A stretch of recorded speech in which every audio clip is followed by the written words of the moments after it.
Shalom Elohim, Bapak Ibu dan teman-teman terkasih dalam Tuhan Yesus Kristus. Puji Tuhan, kita berjumpa kembali dalam program kesaksian iman yang luar biasa ini. Dan kerinduan saya, doa saya, dan pengharapan saya Bapak Ibu dalam perlindungan Tuhan yang sempurna dan diberkati Tuhan berlimpah-limpah, dan tentunya sehat, bahagia, dan menjadi berkat besar bagi banyak orang, agar nama Tuhan dipermuliakan dan akhirnya kita semua diberkati Tuhan berlimpah-limpah. Puji Tuhan.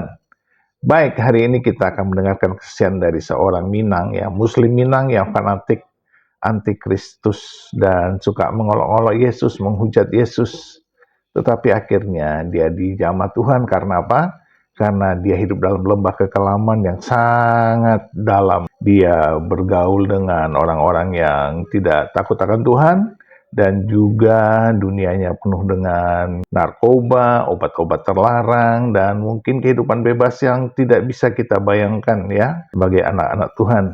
Tapi dia memang bukan anak Tuhan pada saat itu. Dia adalah seorang penghujat Yesus, pengolok-olok Yesus. Tetapi akhirnya dia berseru kepada Tuhan, minta tolong kepada Tuhan saat dia sangat-sangat depresi, dan dia mengalami hidup yang penuh dengan halusinasi dan mungkin sakit jiwa, sedikit sakit jiwa. Dan akhirnya Tuhan datang, memperlihatkan kepada dia kekelaman hidup dia, bagaimana dia sangat kelam hidupnya, dan sangat menyedihkan, sangat menakutkan. Dan Tuhan membuat dia sebuah pilihan, pilih jalan keselamatan atau tetap dalam hidup yang kelam. Nah, bagaimana kisah dari Bapak atau anak muda Ibrahim Syahrin ini, seorang penghujat Yesus? Mari kita saksikan bersama-sama. Tuhan memberkati. Kita langsung sambut aja Ibrahim Syahrin. Halo. Bagaimana kamu akhirnya bisa percaya kepada Tuhan Yesus? Mungkin sebelumnya kamu bisa ceritain background kehidupan kamu. Saya berasal dari Padang, lebih tepatnya di Kota Payakumbuh. Saya udah besar di sana dari kecil. Itu tumbuh di keluarga yang bisa dibilang broken home. Ya, dari saya baru lahir itu saya ditinggal oleh papa saya, dan ya di lingkungan-lingkungan yang menurut saya itu agak banyak tekanan dan banyak masalah lah gitu. Memang sih background saya dari awalnya itu adalah seorang yang tidak percaya kepada Yesus. Oke. Dan akhirnya di usia 22 tahun saya akhirnya menerima Tuhan Yesus sebagai Tuhan dan Juru Selamat saya. Tapi sebelumnya boleh tahu gak, tadi kan kamu bilang kamu sejak kecil sudah ditinggal oleh ayah kandung kamu. Iya, benar. Itu sejak usia berapa? Sejak usia 5 hari. Oh, sejak usia 5 hari? Iya, benar. Dan akhirnya kamu tahu itu dari ketika mama itu mau meninggal. Oke. Ya, ketika mama meninggal, itu mama bilang kalau papa kandung aku itu di umur 5 hari aku langsung ditinggal gitu, tanpa ada kabar, tanpa ada sepengetahuan apapun, tiba-tiba langsung papa pergi gitu. Apa perasaan yang kamu rasakan selama kamu bertumbuh tanpa sosok ayah yang ada dalam hidup kamu? Ya, terutama itu yang paling mendalam di dalam hati saya itu yang pertama sekali kecewa, sakit hati, dan juga gak mau menerima kenyataan. Seperti itu yang saya rasakan ketika saya mendengar akan hal tersebut dari ibu saya sendiri. Kayak begitu. Tapi kamu bertumbuh dengan apakah ada ayah pengganti? Ada ayah pengganti ketika umur saya udah menganjak kepada umur 6 bulan, kira-kira 6 bulan. Oke, Ya. Tapi kamu akhirnya bertumbuh tahu kalau sebenarnya itu bukan ayah kandung, atau kamu baru taunya belakangan ini? Dari usia 7 tahun itu saya udah dikasih tahu dari kakak mama, udah ngobrol kalau itu bukan papa kandung gitu. Tapi saya udah menjadikan dia sosok ayah kandung saya sendiri, seperti itu. Oke. Tapi hubungan kamu dengan ayah sambung kamu itu seperti apa? Bisa dibilang pressure yang paling besar banget dalam kehidupan saya. Pressure-nya itu seperti apa? Yang pertama itu kayak kekerasan gitu, ya kekerasan secara fisik maupun mental. Kekerasannya Ya, seperti apa? yang pernah dipukul juga, pernah diomongin, caci maki gitu. Boleh tahu nggak caci maki dari Oh iya, ayah yang paling membekas mungkin ya? kamu itu bukan anak dari saya gitu.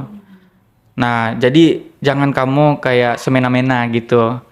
Waktu itu saya case-nya lagi berantem sama anak kandungnya. Oh, Iya, adik dari saya. Jadi saya berantem dan sejak itulah yang membuat hati saya itu kayak membekas sampai sekarang. Caci maki bukan hanya dari keluarga dan teman-teman juga sempat ngebully juga. Ditambah dari keluarga dan lingkungan sekitar. Itu yang membuat diri saya itu makin down gitu. Ada satu case yang dimana dibilang saya anak haram. Dan juga ada cacian maki dan bully secara kontak fisik juga, anak hasil zina gitu. Dibilangnya seperti itu yang membuat saya itu kayak ibarat kata kepikiran. kalau secara fisik, Di luar itu kayak kuat banget, tapi di dalam diri saya itu udah hancur semuanya. Dibilangin kayak gitu yang membuat saya mengalami ketakutan, kadang nangis sendiri, kadang ketawa sendiri gitu, yang membuat saya itu nggak sinkron sama kehidupan yang normal. kamu melalui itu semua tuh gimana gitu loh dengan kondisi mental kamu yang seperti kamu ceritakan tadi? Lebih tepatnya saya merujuk kepada merugikan diri sendiri. Nah. Gitu. Merugikan diri sendirinya tuh kayak gimana tuh? Merugikan diri sendiri ya, contohnya saya terjerat kepada narkoba. Oh, Ya, di umur? di umur 16 tahun. Waktu itu yang kenalin kamu obat terlarang itu siapa? Ya lingkungan sekitar gitu. Teman-teman ya? Teman-teman aku, Oke. memang sih teman-teman aku karena aku nyari validasi ya, bahwasanya aku pengen dianggap keren gitu. Oke. Nah, ikutan ekstasi, ngobat, narkoba, ngerokok, minum gitu. Dan sampai juga pernah di tahap free sex gitu. Itu kamu lakukan selama berapa tahun? Itu kurang lebih dari tahun 2016 sampai kepada tahun 2020. 2016 Iya, sampai 2020. 4 tahun. Tahun 2020 itu saya udah nge-stuck, udah nggak tahu mau ngapain lagi di Payakumbuh itu, lebih tepatnya di rumah saya. Yang saya lakukan tuh kayak udah hampa aja, nggak ada hasil, nggak ada guna gitu. Oke. Dan akhirnya di usia 22 tahun saya akhirnya menerima Tuhan Yesus sebagai Tuhan dan Juru Selamat saya. Sampai akhirnya kamu mimpi ketemu Tuhan Yesus tuh? Itu Gimana tahun, itu ceritanya? oh iya, itu di tahun 2021. Tahun 2021, 8 Januari itu saya memutuskan untuk pergi merantau ke Jakarta. Saya nggak ada kenalan di Jakarta ini, nggak ada punya kenalan. Itu kayak modal nekat. Modal nekat, pengen ngubah nasib. Ceritanya begitu. Oh gitu. Ceritanya awalnya pengen mengubah nasib, udah nggak mau lagi hidup yang kayak amburadul lagi. Nyampe di Jakarta dengan memodalkan 70.000, nyampe di Cilincing ada teman kenalan di sosmed dan aku nginep di sana. Memang kebetulan lingkungan mereka juga toksik juga gitu. Dan pada akhirnya 3 hari ada teman dari dekat rumah bilang kalau dia lagi di Bogor, dan saya numpang di sana selama sebulan dan akhirnya saya ditelepon sama pihak saudara dari ibu itu bilang, kamu ngapain di sana gitu kan. Saya bilang saya merantau di sini gitu kan, saya mau mengubah nasib. Apaan gaya-gayaan kamu merantau gitu kan, bisa apa kamu, ya pokoknya ya pandang rendah lah gitu kan. Pada akhirnya ya udah kamu tinggal di Tangerang aja sembari mencari kerja. Ketika itu ada yang nawarin jadi ABK. Jadi ABK di sosmed, di salah satu platform itu Facebook.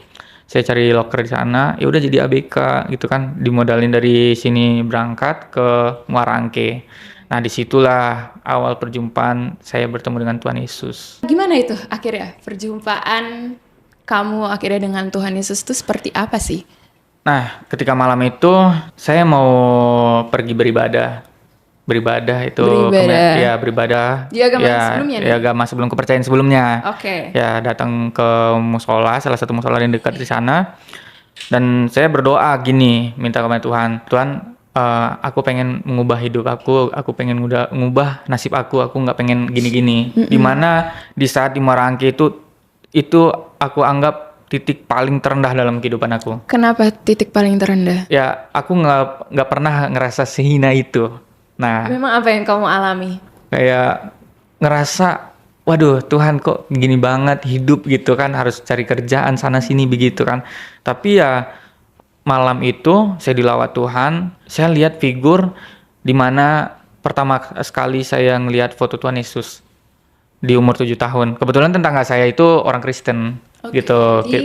Di sana ya? Iya di Padang? rumah saya yang di Padang Oke. gitu. Kebetulan dia Kristen, ya kita sempat sharing-sharing juga gitu kan. Kadang dia Natalan saya datang gitu kan, ada acara keluarga saya datang, dan dari situlah saya lihat figur ikonik Tuhan Yesus. Oke. Nah pada malam hari itu saya ngerasakan badan saya tuh penuh dengan darah gitu, penuh dengan darah, penuh dengan luka. Dia bilang tuh kayak gini, dia datang ke saya, dia bilang kayak gini, luka yang kamu alami itu adalah gambaran dosa kamu yang telah kamu perbuat selama di bumi ini. Nah setelah itu nggak ada penawaran kamu mau sembuh apa enggak, tetapi saya disodorin dengan air minum satu sloki gitu, satu sloki saya disodorin dan saya minum. Yang bisa indera yang ada di tubuh saya itu cuman mulut doang yang bisa dipergunakan. Nah akhirnya saya minum, puji Tuhan saya sembuh semuanya, sembuh total, dan pada saat itu nggak ngomong apa-apa, langsung transisi gitu kan, transisi mimpinya itu di sebuah taman yang bagus lah, pokoknya nggak ada lah gambaran taman itu di dunia ini gitu. Saya ngerasain, waduh nyaman banget, saya duduk di bawah pohon dan dia jalan ke tempat saya, dan saya ngerasa di saat itu dia nanya kayak gini, apa perasaan kamu setelah saya menyembuhkan kamu gitu. Saya ngerasa dalam diri saya itu ada sebuah pertentangan, nggak merasa apa-apa, biasa-biasa aja gitu kan. Saya ngerasa kayak gitu. Nah setelah itu, oh ya udah nggak apa-apa gitu kan, nanti kamu akan tahu jawabannya. Dan ketika itu langsung berubah tempat, itu langsung di tempat sebuah ruangan yang gelap banget gitu. Terus saya dimodalkan dengan sebuah lilin. Nah sebuah lilin, jadi lilin ini adalah lentera kehidupan saya, dan saya memilih buat kemana. Kamu mau kehidupan yang kekal atau kamu merujuk kepada kebinasaan gitu. Dan saya mikir berapa kali mikir gitu kan, oh saya dikasih pilihan antara selamat atau tidak di kehidupan yang sebelumnya yang penuh dengan ya ibarat kata dosa ini. Saya memutuskan buat berubah, dan pada akhirnya saya memilih keputusan ya udah saya memilih jalan ini, dan saya jalan ke tempat tersebut, dan pada akhirnya saya dirangkul di sana. Dirangkul, tangan saya itu kayak rasa ditarik gitu, ditarik. Ya puji Tuhannya langsung berubah warna putih gitu. Setelah kamu mendapatkan mimpi itu, lantas kamu langsung percaya ke Tuhan Yesus atau seperti apa?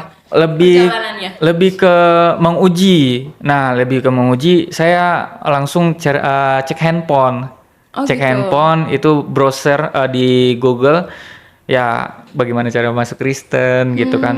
Bagaimana cara mengenal Tuhan Yesus, dan ada beberapa pihak juga yang datang ke saya. Itu lewat call center. Ada yang nerima, ada yang nolak. Cuman ya puji Tuhannya, salah satu pas setelah saya bangun itu ada yang menerima saya dan mengarahkan saya kepada pihak kru CBN. Oke.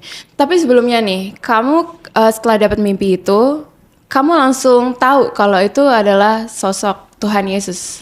Iya, di mimpi pertama itu sangat jelas sekali ikoniknya yang pernah saya lihat di umur 7 tahun itu. Jadi kamu langsung inget tuh, oh ini Tuhannya orang Kristen gitu. Iya benar. Langsung Gitu. kamu cari tahu gimana caranya untuk menjadi orang Kristen. Iya benar. Apakah saat itu kamu nggak ada momen kayak timbang-timbang dulu deh, atau kayak ragu-ragu?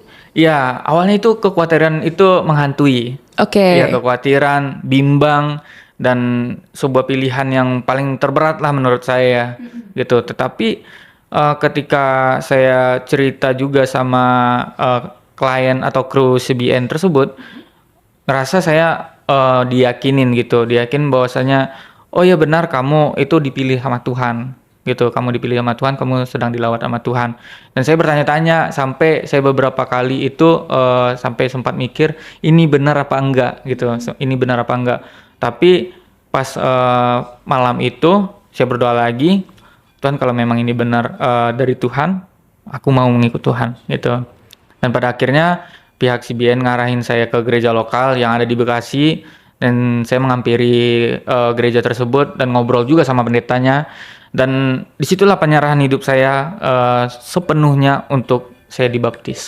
Tadi kan kau cerita mimpi akhirnya kamu berada di ruangan yang terang banget. Iya. Waktu itu perasaan kamu gimana? Kaget gak?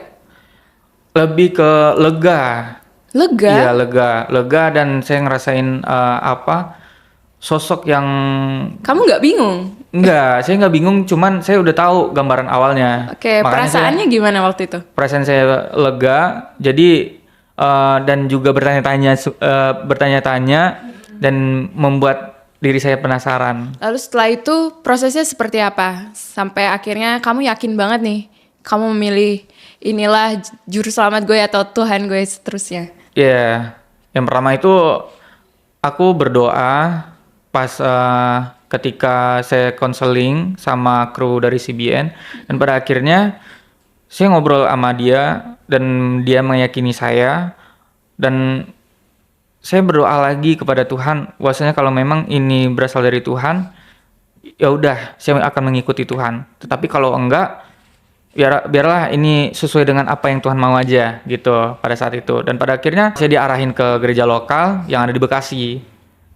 Setelah saya ketemu sama gembala sidangnya, nah ketika itu kita ngobrol sharing tentang bagaimana perjalanan kehidupan saya, perjalanan spiritual saya terhadap Tuhan Yesus.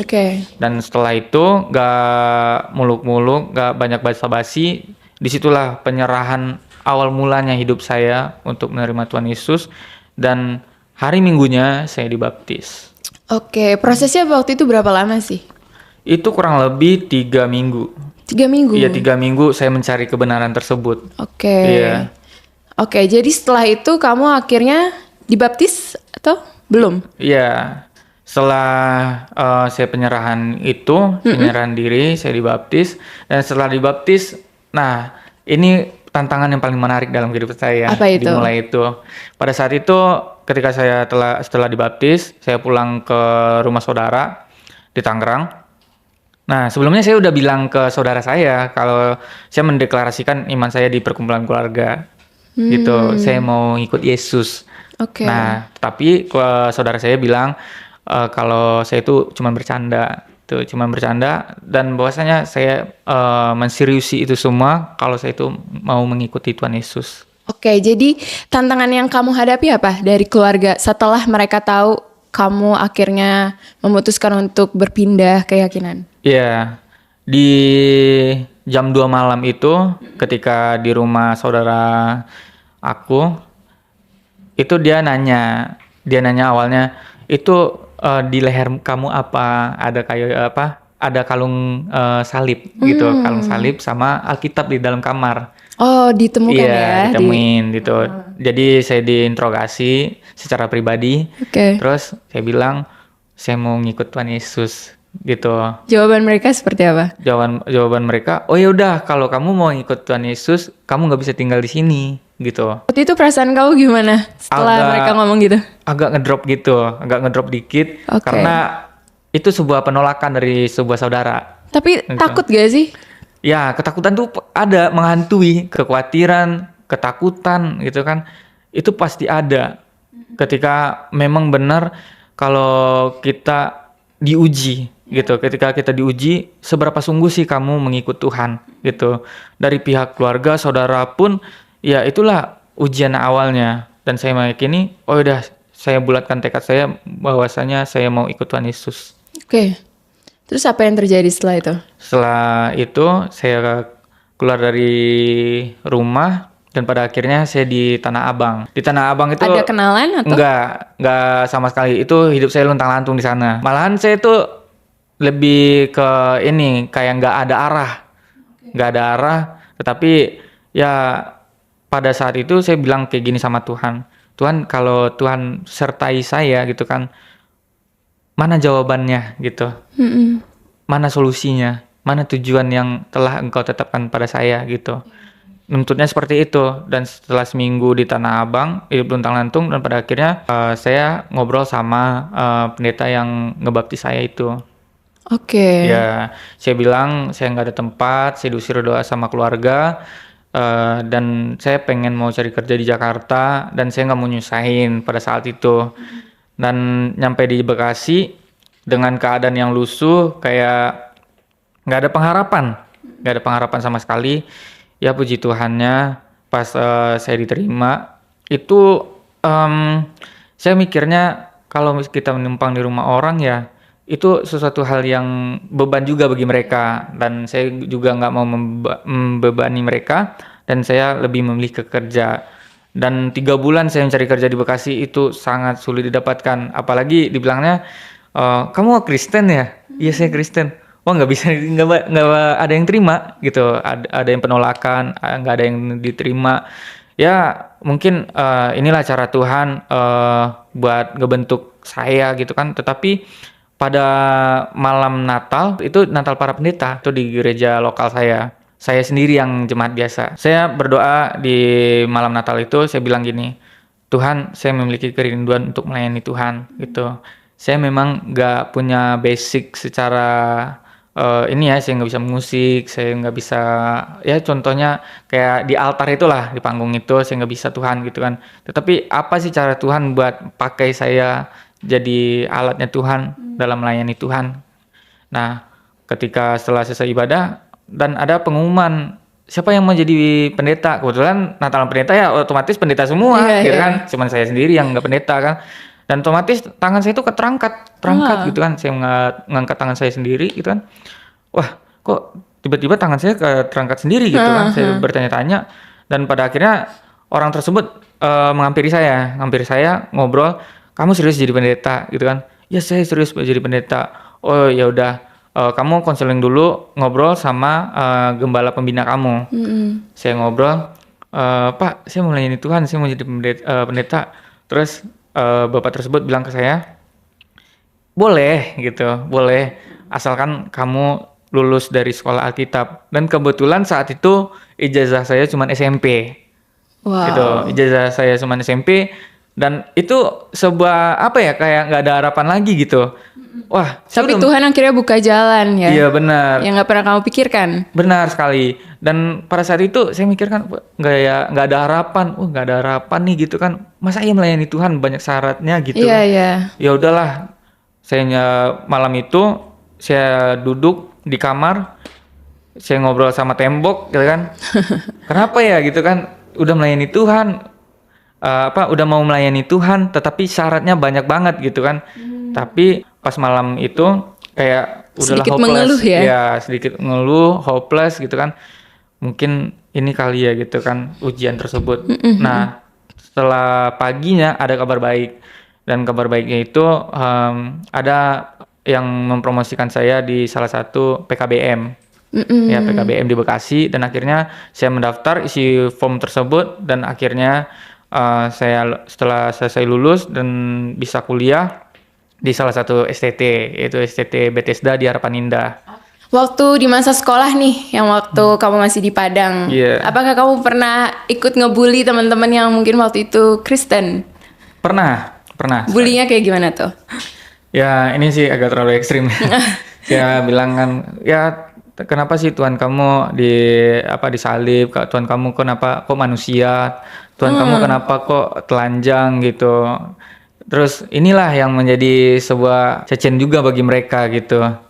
Yang dimana secara nggak sadar aku yang dulunya menghina Tuhan, sekarang yang memuji-muji Tuhan. Tapi waktu itu gimana sih perasaannya, kan kamu pernah ngeledekin Tuhan, sosok Tuhan itu. Iya. Tapi terus ternyata Tuhan itu masuk ke mimpi kamu. itu kayak ngerasa konyol banget menurut saya gitu kan. Ketika kita menghina Tuhan mereka, Iya. tetapi balasannya ke kita itu kayak ngerasa kita tuh berharga gitu. Bukan hanya sekedar cacian kita ke mereka, tetapi bagaimana lawatan Tuhan itu nyata di dalam kehidupan kita.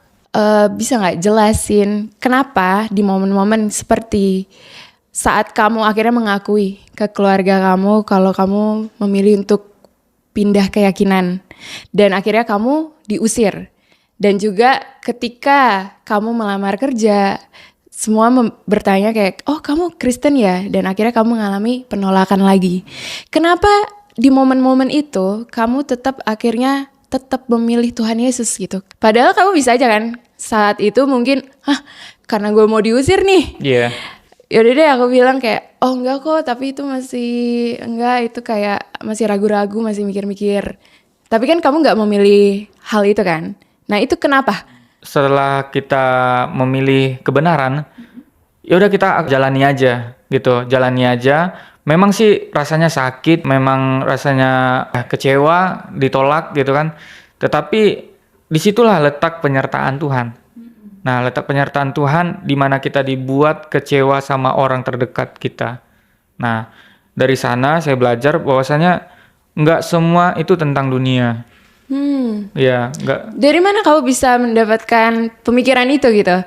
Setelah gak lama kemudian itu saya ngobrol-ngobrol sama gembala, gembala saya yang di Bekasi tersebut, yang bernama Eko Idwanto, dan saya ngobrol sama dia gitu kan. Bagaimana kamu mau mengikut Yesus tapi kamu merasa diri kamu miskin gitu kan.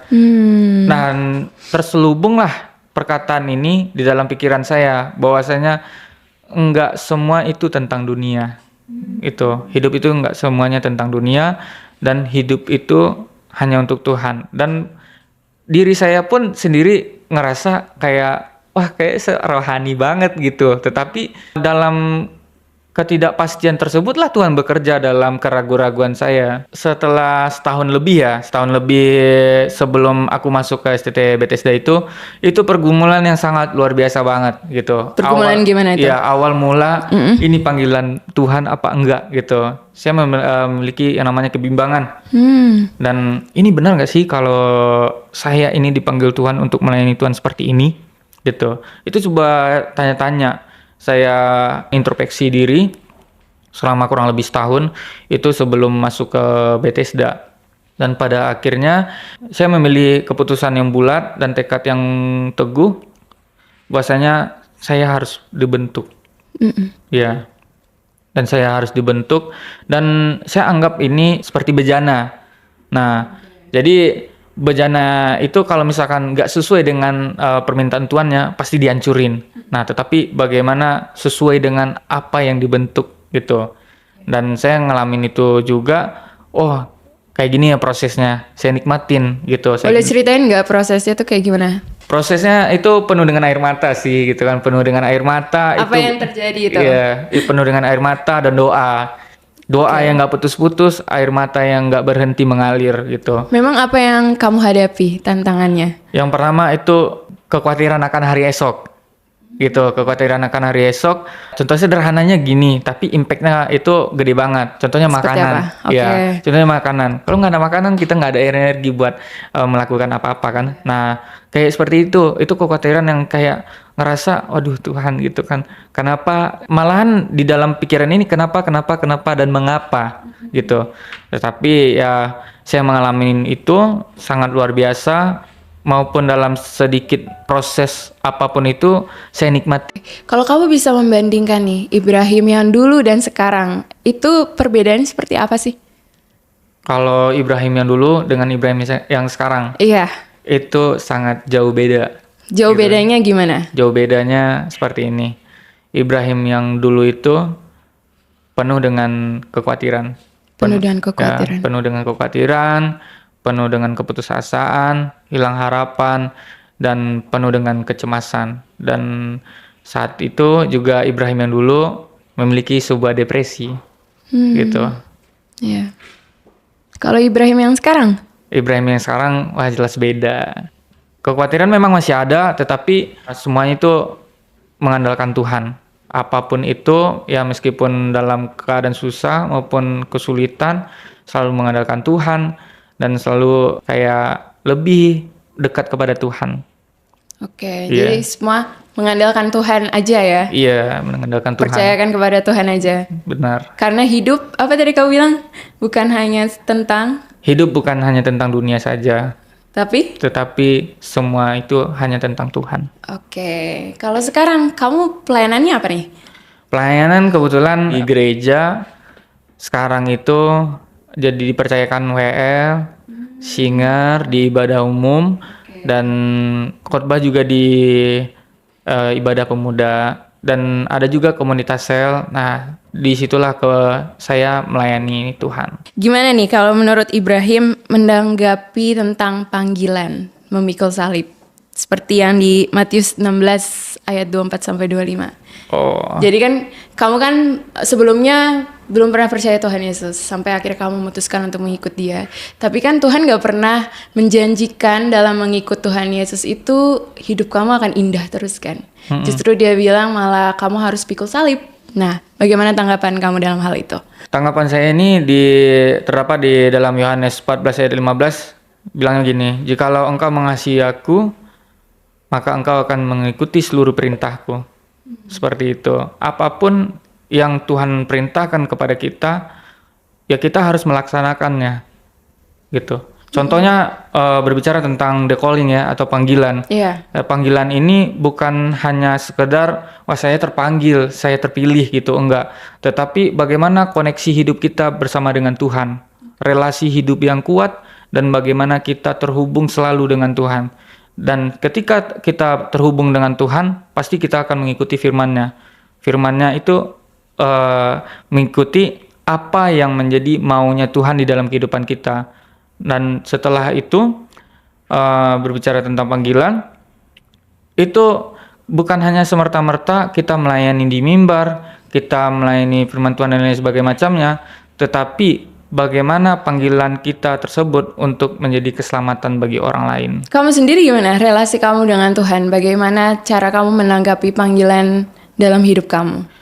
Lebih ke banyak menundukkan kepala dan modal dengkul, dan lebih ke mengepalkan tangan dan meneteskan banyak air mata untuk penyertaan Tuhan gitu. Untuk meminta penyertaan Tuhan, ya.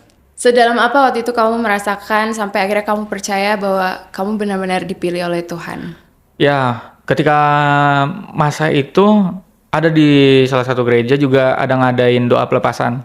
Doa pelepasan? Iya, doa pelepasan. Nah, ketika itu ada kakak rohani saya juga, kakak rohani juga nyamperin saya, dia bilang gini, yuk doa pelepasan gitu kan.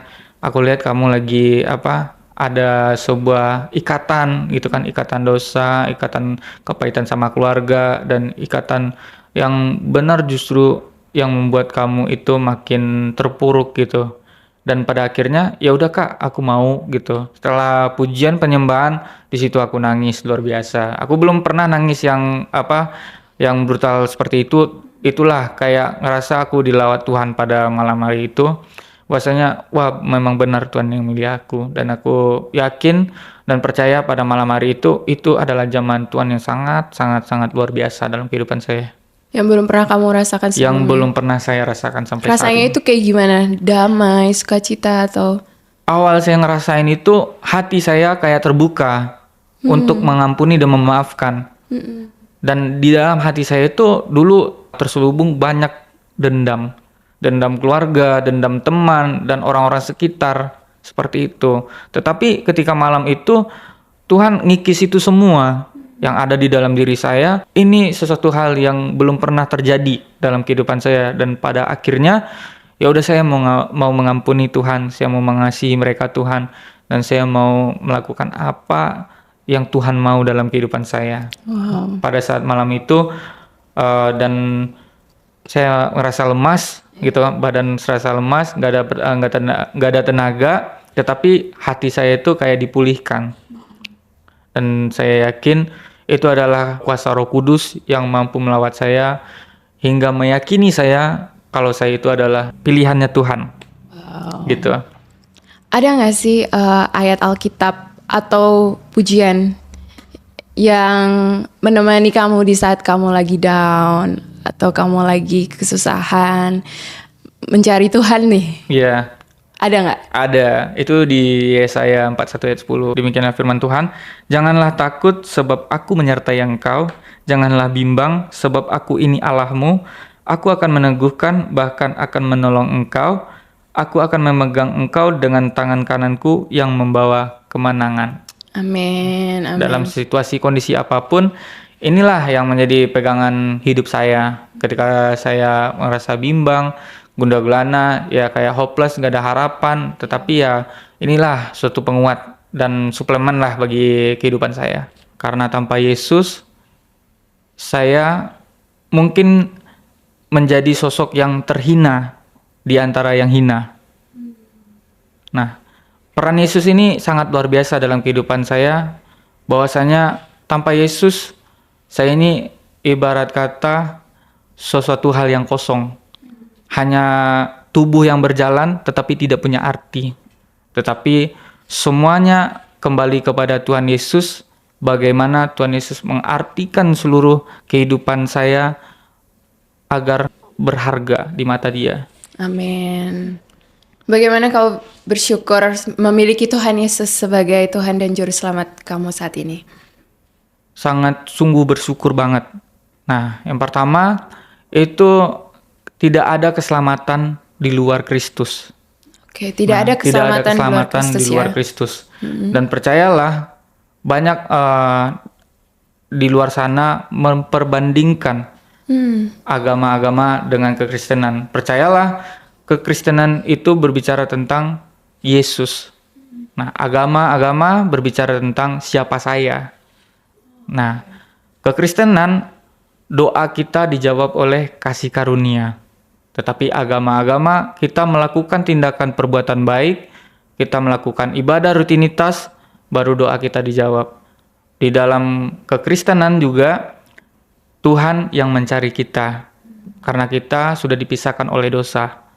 Dan sebegitu berharganya kita di mata Tuhan, sampai Tuhan mencari kita. Tetapi agama, kitalah yang mencari Tuhan. Itulah kasih Tuhan ya. Iya benar. Begitu sekali. besar dalam setiap kita. Mungkin terakhir kali ya, pesan untuk sahabat-sahabat Super Youth yang mungkin sedang mengalami hal yang sama. Mereka bimbang, mereka ingin percaya Tuhan Yesus, tapi mungkin kondisi mereka belum bisa. Kamu ada pesan gak buat sahabat Super Youth? Baik, ya pesan saya hanya sederhana. Andalkan Tuhan dalam segala kondisi dan percayakan semua itu kepada Tuhan sepenuhnya. Maka Tuhan akan bekerja di dalam kehidupan kita. Percayalah, keselamatan itu adalah anugerah yang terbesar yang diberikan oleh Tuhan Yesus, dan itu tidak bisa dibayarkan dengan apapun itu. Dan mungkin anak muda pada saat ini yang mengalami depresi, yang nggak tahu arah, tapi percayalah, ketika kita menyerahkan seluruh hidup kita kepada Tuhan, semuanya itu akan ada jawabannya. Meskipun rintangan yang kita lewatin, itu adalah proses pembentukan iman kita. Oke, mungkin kalau saat ini papa kandung kamu, dimanapun dia berada, lagi nonton, kamu ada pesan gak buat beliau? Ya, pesan saya sama beliau, Papa, meskipun saya nggak pernah ketemu sama kamu, inilah anakmu pada saat ini menjadi sosok pribadi yang sangat luar biasa, bisa bertumbuh tanpa adanya bimbingan kamu sebagai papa kandung, tetapi saya selalu mendoakan kamu agar kamu bisa ketemu dengan saya dan kita bisa membangun keluarga yang harmonis kembali. Wow, terima kasih banyak ya Ibrahim untuk ceritanya. Harapannya teman-teman Super Youth yang menonton juga kembali dikuatkan imannya. Mungkin sebelum kita tutup podcast ini, kamu doakan sahabat-sahabat Super Youth di luar sana yang sedang menonton. Bapak, kami sungguh bersyukur Tuhan atas pertemuan hari ini ya Tuhan. Ini bukan kebetulan tetapi ini adalah rencana Tuhan dalam kehidupan kami. Bahwasanya bagaimana Tuhan bekerja di dalam kehidupan kami. Kami percaya Tuhan bahwasanya lawatan Tuhan nyata di dalam setiap pribadi kami, dalam setiap pergumulan dan kesesakan yang kami alami pada saat ini Tuhan. Tuhan, jamah kami ya Bapa, meskipun kami memiliki keraguan, iman kami merasa tergoyahkan, tetapi kami menyerahkan ini semua ke dalam tangan-Mu ya Tuhan, maupun teman-teman Super Youth pada saat ini ya Tuhan memiliki kehilangan arah, tetapi biarlah Tuhan yang bekerja dalam kehidupan mereka, agar mereka dapat dituntun oleh kuasa Roh Kudus, hidup benar dan dituntun oleh Tuhan. Terima kasih Tuhan, di dalam nama anak-Mu Yesus Kristus kami berdoa dan mengucap syukur, haleluya, amin. Amin. Puji Tuhan, puji Tuhan, puji Tuhan. Tuhan menjamah dari berbagai latar belakang, terutama Tuhan menjamah orang-orang yang sangat fanatik, antikristus, penghujat Yesus, pengolok-olok, dan pembuli orang-orang Kristen. Dan akhirnya kita melihat bagaimana Ibrahim Sarin, anak muda ini, dijamah Tuhan dan akhirnya bertobat, dibaptis, dan menjadi seorang hamba Tuhan. Dia melayani di gerejanya, dan siap untuk menjadi seorang pendeta, karena dia saat ini sedang melanjutkan pendidikannya di sekolah teologi. Kita melihat di sini Tuhan itu sangat baik.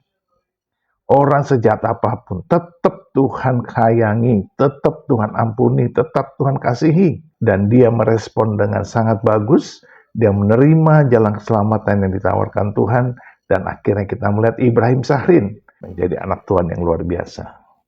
Nah, Bapak Ibu, ini tidak terlepas dari doa-doa orang percaya di muka bumi, termasuk Bapak Ibu dan kita semua. Kita ini adalah anak-anak Tuhan yang telah diselamatkannya, dan kita harus menjadi berkat besar bagi banyak orang, menjadi terang dan garam, dengan cara bersaksi, dengan cara bersafaat, dengan cara berdoa, dengan cara mengasihi, dengan cara mengampuni, dengan cara memberkati. Itulah sebabnya kita terus bersaksi, kita terus bersafaat, kita terus menjadi berkat. Jangan menyerah, pantang mundur, tetap setia, dan majulah terus dengan penuh semangat. Kobarkan api Tuhan di dalam hati kita untuk terus berkobar-kobar mengasihi jiwa-jiwa dan melayani Tuhan. Tuhan beserta kita dan pasti memberkati kita karena Dia sangat sayang kepada kita. Di dalam nama Bapa dan Anak dan Roh Kudus, di dalam nama Tuhan Yesus Kristus. Haleluya, haleluya, haleluya. Amin, amin, amin, amin, amin, amin.